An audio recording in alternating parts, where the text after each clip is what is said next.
Hello students, now today we will discuss marginal propensity to save. Marginal propensity to save refers to the ratio of change in saving to change in total income. जैसे हमने marginal propensity to consume पढ़ा था, marginal propensity to consume में हम delta C upon delta Y लेते थे, that is change in consumption upon change in income लेते थे. वैसे ही marginal propensity to save में change in saving upon change in income लेंगे. Now we will understand this with the help of schedule. इसको हम शेड्यूल से समझते हैं. इनकम है 0, 100, 200, 300, 400. सेविंग गिवन है. चाहो तो कंजप्शन का भी कॉलम बना सकते हो, नहीं बनाना हो तो मत बनाना, यहाँ वैल्यू नहीं है. सेविंग देखिए हमने तो -40, -20, 0, 20 और 40. अब हमें सबसे पहले निकालना है डेल्टा एस. अब देखा जाए तो -40 के ऊपर कुछ भी नहीं है, इसलिए हमने डैश लगा दिया. अब -20 और -40, तो -20 + 40 हो गया, मतलब कि क्या हो गया 20. फिर 0 -20 मतलब 0 माइनस हो गया प्लस मतलब 20.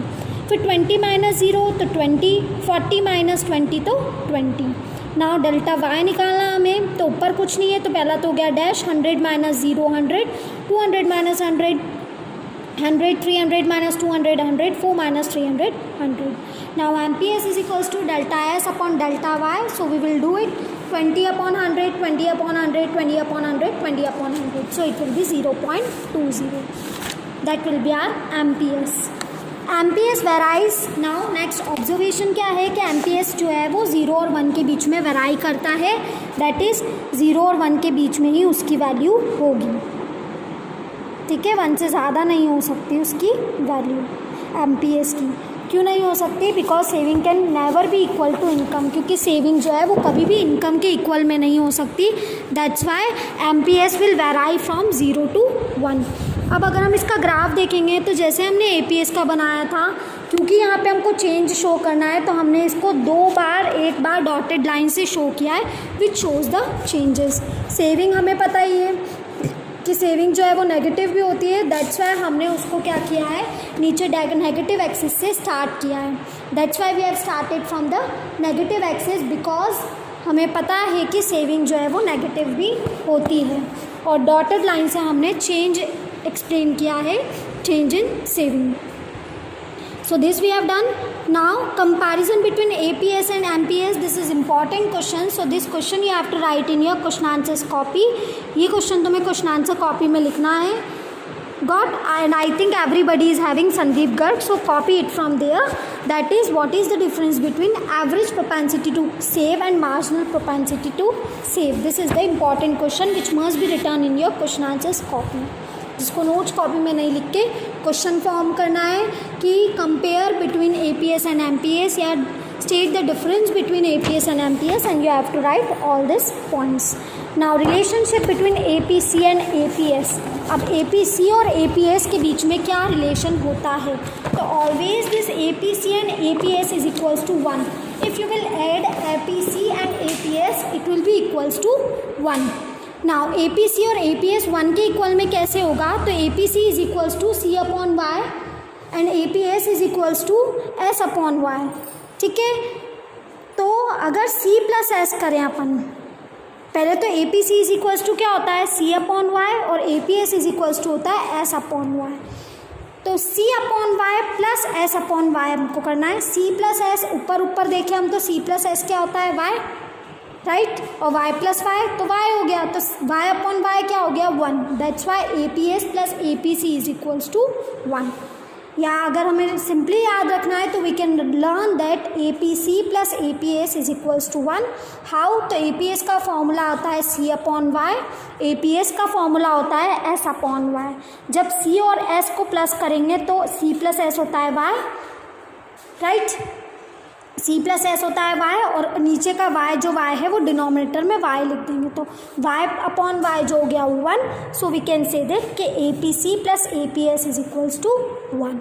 नाउ नेक्स्ट रिलेशनशिप जो दिया है उन्होंने वो दिया है MPC और MPS के बीच में. MPC का फॉर्मूला होता है क्या? तो MPC का फॉर्मूला होता है delta C upon delta Y.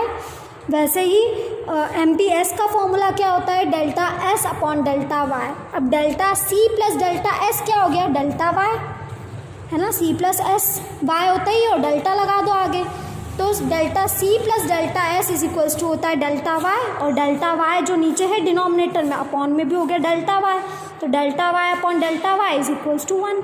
So M P C plus M P S is also equals to 1.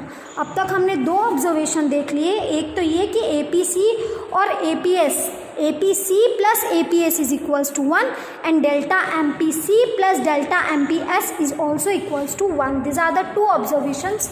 अभी तक हमने जो फॉर्मूले पढ़े हैं वो पढ़े हैं ए पी सी का, ए पी एस का, एम पी सी का और एम पी एस का. साथ साथ में हमने क्या पढ़ा है, साथ साथ में हमने ये भी पढ़ा है कि A P C plus A P S is equals to 1 and M P C plus M P S is equals to 1. Till now we have discussed all these points. Now next is we will discuss this schedule. अब हम इस schedule को देखेंगे कि किस तरीके से हम फॉर्मूले से बाकी सारी चीज़ें निकाल सकते हैं अगर इनकम और कंजप्शन गिवन हो तो. इनकम दे रखी है देखो 0, 100, 200, 300, 400, 500, 600. कंजप्शन दे रखा है 20, 110, 200, 290. उससे सबसे पहले तो हमें पता है कि C plus S is equals to क्या होता है Y. तो हम सेविंग निकाल सकते हैं इनकम में से कंजप्शन को माइनस करके साइड चेंज करके.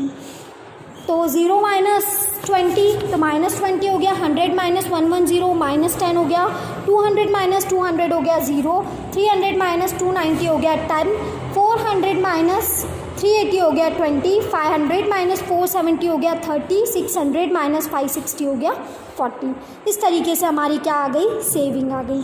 नाउ हमको क्या निकालना है, A P C, A P S, M P C और एम पी एस. तो सबसे पहले एम पी सी और एम पी एस के लिए हमको क्या चाहिएगी, डेल्टा की वैल्यू चाहिएगी. तो अब हम डेल्टा सी निकाल लेते हैं. डेल्टा सी मतलब चेंज इन सी निकालना है.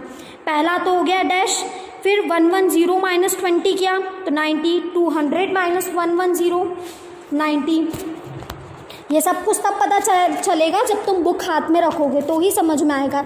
ये चेंज हम काय में देख रहे हैं, सी में. कंजप्शन को देखना, 290 minus 200 90, 380 minus 290 90, 470 minus 380 90 and 560 minus 470 90.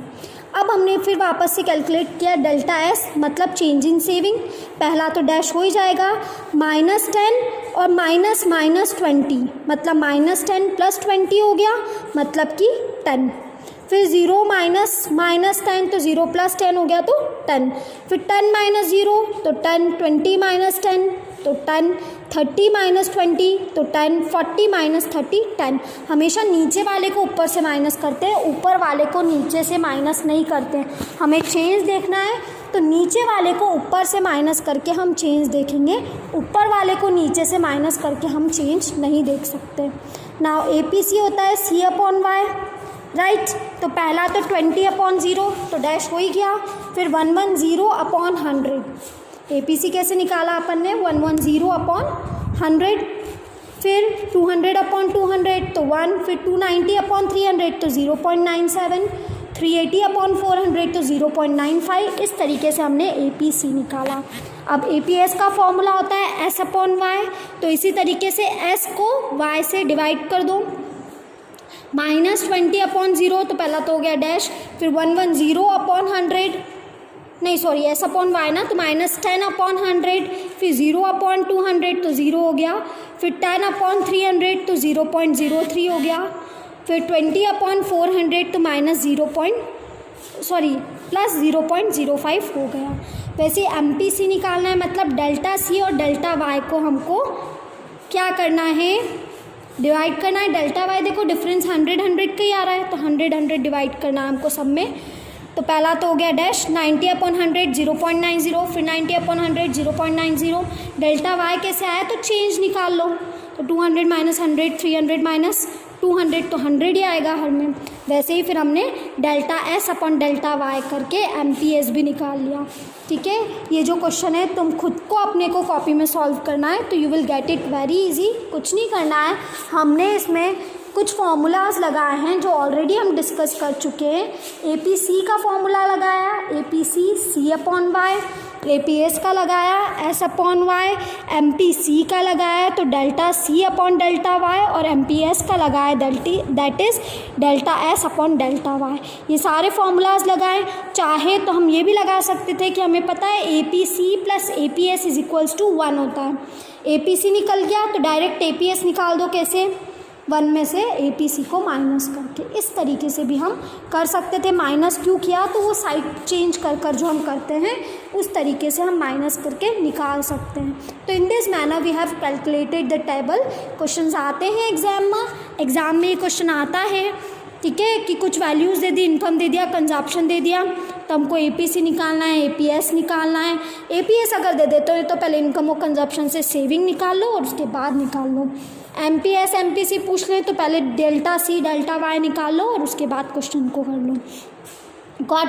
तो ये क्वेश्चन क्या करना है तुम्हें, इस क्वेश्चन को तुम्हें नोट्स कॉपी में ही करना है, ये because this is the example, तो you will do in the notes copy only. और इस एग्जाम्पल से रिलेटेड अगर तुम्हें कोई भी डाउट होता है तो जस्ट क्लियर इट, क्योंकि आगे सारे क्वेश्चंस जो है वो हमारे न्यूमेरिकल्स ही आएंगे और इस पे बेस्ड ही आएंगे।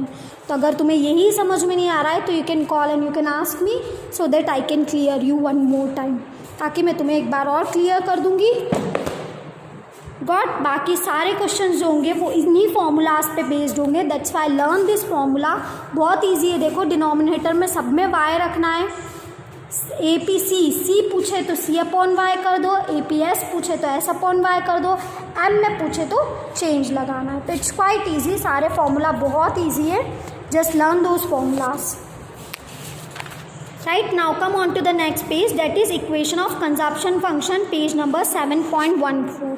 अब हम 7.14 पे डिस्कस करते हैं इक्वेशन ऑफ कंजप्शन फंक्शन। ठीक है, कंजप्शन फंक्शन की इक्वेशन क्या होती है। इससे पहले हमने अगर सिर्फ कंजप्शन फंक्शन बोलते हैं तो कंजप्शन फंक्शन तो हमने पढ़ा ही था, C is equals to FY। अब हमने क्या बोला है, हमने बोला इक्वेशन ऑफ कंजप्शन फंक्शन। तो कंजप्शन फंक्शन की इक्वेशन जो होती है वो होती है C is equals to C bar plus BY। ठीक है, इक्वेशन ऑफ कंजप्शन फंक्शन क्या होती है, C is equals to C bar plus BY। C मतलब कंजप्शन, C बार मतलब होता है ऑटोनॉमस कंजप्शन। ऑटोनॉमस कंजप्शन मतलब क्या, मिनिमम कंजप्शन।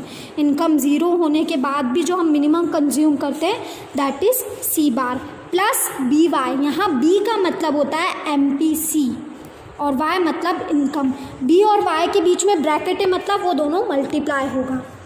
मतलब कि कंजप्शन फंक्शन की इक्वेशन हो गई C is equals to C bar plus BY। C मतलब consumption is equals to C bar मतलब ऑटोनॉमस कंजप्शन प्लस B मतलब MPC और Y मतलब इनकम। तो in this manner we will calculate equation of consumption function. इस तरीके से हम कंजप्शन फंक्शन की इक्वेशन को निकालेंगे।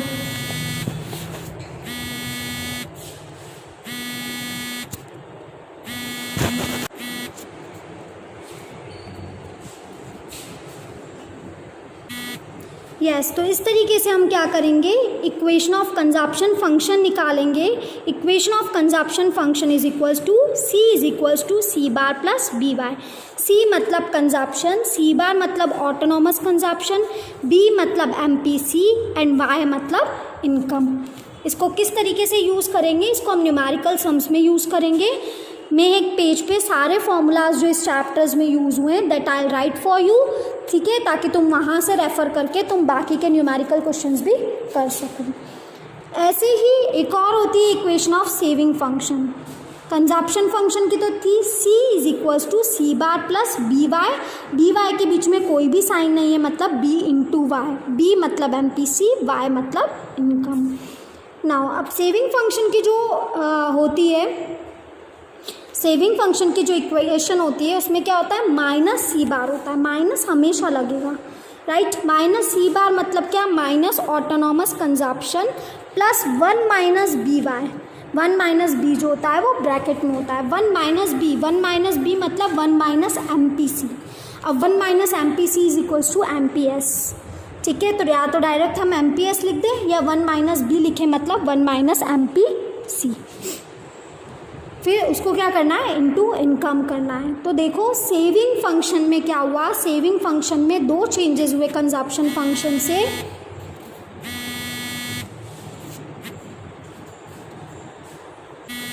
कंजप्शन फंक्शन की जो इक्वेशन थी उसमें हमने सी बार को पॉजिटिव लिया, सेविंग फंक्शन की इक्वेशन में हमें सी बार को माइनस में लेना है।